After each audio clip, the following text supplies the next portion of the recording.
जिस लड़के को लगेगा उसको 100 में 100 मार्क्स लाना है, उसका कभी रिजल्ट नहीं होगा, स्पेशली कंपटीशन में। ये कितने नंबर का? 100। भगवान उतर जाएगा तो 100 करेगा। इसका सबसे बेस्ट स्ट्रेटजी जानते हैं क्या होता है? सबसे बेस्ट तरीका, कभी भी आप अपने आप को ओवर एडवांस मत समझिए। आप में से भी कुछ लड़का और कुछ लड़की ओवर एडवांस होते होंगे सब, तो किस में जाता है सब? ये 20% में। ओकरा उसका रिजल्ट नहीं चाहिए, उसको क्या चाहिए? टॉप करना है। जिस लड़के को लगेगा उसको 100 में 100 मार्क्स लाना है, उसका कभी रिजल्ट नहीं होगा, स्पेशली कंपटीशन में। ये स्ट्रेटजी बोर्ड में काम करती है। जब आप बोर्ड के एग्जाम दे रहे हैं, 10th में, मैट्रिक में, इंटर में, वो बीएससी एमएससी, उसमें काम करती है। सपोज करो कि आपका 100 नंबर का क्वेश्चन आ रहा है। कितने नंबर का? 100। भगवान उतर जाएगा तो 100 करेगा। इसका सबसे बेस्ट स्ट्रेटजी जानते हैं क्या होता है? सबसे बेस्ट तरीका, इसका ऐसा 50% सेलेक्ट कीजिए कि हमको ये वाला ये टॉपिक हमको पढ़ लेना है। 50% ये डिसाइड कीजिए कि ये सारी चीजें हमें नहीं छूटनी चाहिए। क्योंकि एग्जाम में जब क्वेश्चन को एग्जामिनर बनाता है ना, तो उसको ऐसा नहीं है कि पागल है उठा और आके क्वेश्चन बना के चल दिया। उसे एसएससी का लेना है या बीपीएससी का लेना है, यूपीएससी का। ऐसा नहीं कि क्वेश्चन देना है, एग्जाम लेना है, लेके चला गया।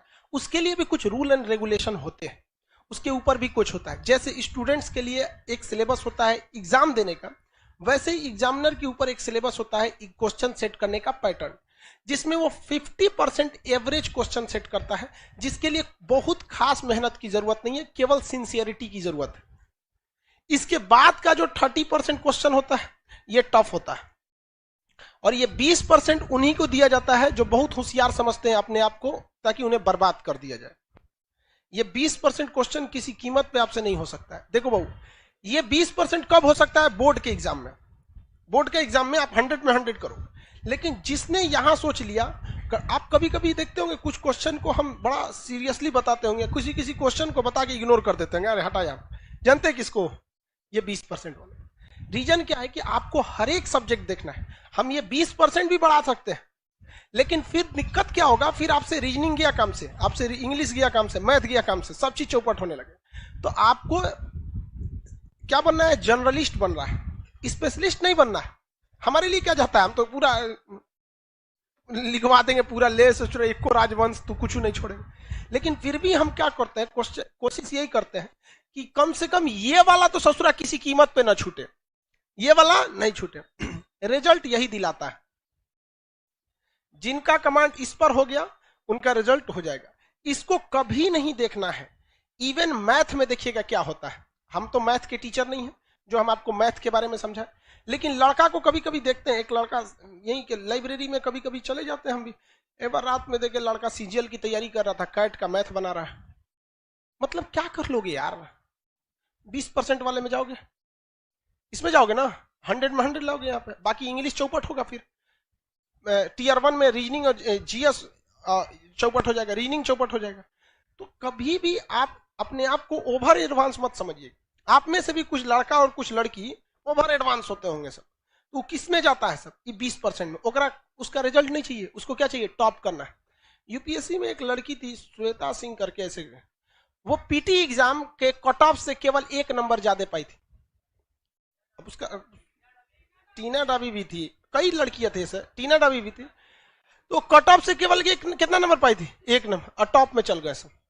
बहुत से ऐसे, केवल टीना डाबी या श्वेता सिंह का एग्जाम्पल नहीं, ऐसे हजारों के एग्जाम्पल मिले कि कट ऑफ से केवल कितना नंबर? 1, 2 या 3 नंबर ज्यादा, और उसके बाद जब ओवरऑल मेंस का आया तो पूरे ऑल ओवर इंडिया में चले गए। तो ये ऑब्जेक्टिव में आपको ये डिसाइड रखना है कि कुछ ऐसे चीज रखिए कि जो हमसे भगवान भी नहीं छीन सकता है। कौन सा? ये 50% वाला। ये 50% आपसे पढ़ाई मांगता ही नहीं है, केवल सिंसियरिटी मांगता है। हम जितना पढ़ा रहे हैं, आप घर जाके उसको सरसरी नहीं, यहां से 10 बार देखिए, बस 20-25 मिनट देखिए, ये आपसे कोई नहीं छीन सकता है। सब लोग को समझा रहे हैं, रिजल्ट देने के बहुत कम हम इस सब पे चर्चा करते हैं। आते होंगे, देखते होंगे कल कहां तक पढ़ाए थे, चल दिए आगे। इस पे ध्यान दीजिएगा। उसके बाद मेहनत इसे करना है। इस वाले कुछ ऐसा क्वेश्चन आता है ना कि कभी कभी देख के सोचना हमारा दिमाग जल जाता है, अजीब टाइप का क्वेश्चन पूछ देता है यहाँ पर। तो कौन सा है? 20%। उसमें कभी मत पढ़िएगा। किसमें पढ़ना है आपको? ये दोनों। ये तो सब लोग को आता है मार्क्स। कोनो एग्जाम में बैठिएगा, आपको ऐसा थोड़े 0 पाके आइएगा, लगभग तो इतना ही आएगा। इस सब में ध्यान से लेके पढ़ना है। तो जितना आपका मटेरियल है या जो हम पढ़ाते हैं तो हम भी इसी को ध्यान में रख के पढ़ाते हैं। जब आप यहां तक पढ़ाई कर रहे होते हैं तो यहां बहुत मजा आता है, जब इसमें घुसते हैं तो थोड़ा दिमाग लगाना पड़ता है, और जब इसमें घुसते हैं तो बोरिंग लगने लगता है। क्या लगने लगता है? बोरिंग।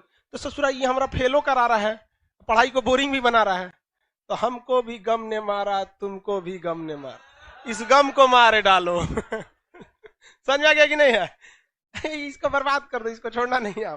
आप लोग से कभी कभी कोई क्वेश्चन नहीं बने तो घबराना है। अब वो भी देखना है कि वो 20% वाला है कि 50% वाला में गड़बड़ हो जा रहा है। अब अगर कोई पूछ दे आपसे कि हर्षवर्धन को किसने पराजित किया, आपको कहेगा यार पुलकेशिन द्वितीय नहीं पता है सर, तो बोलबे किए थे 20% नहीं आता है। अरे यार लेवल भी तो ध्यान रखो, वो 50% वाला में से है। हाँ? उसको तो आपको हर हाल में पता होना चाहिए।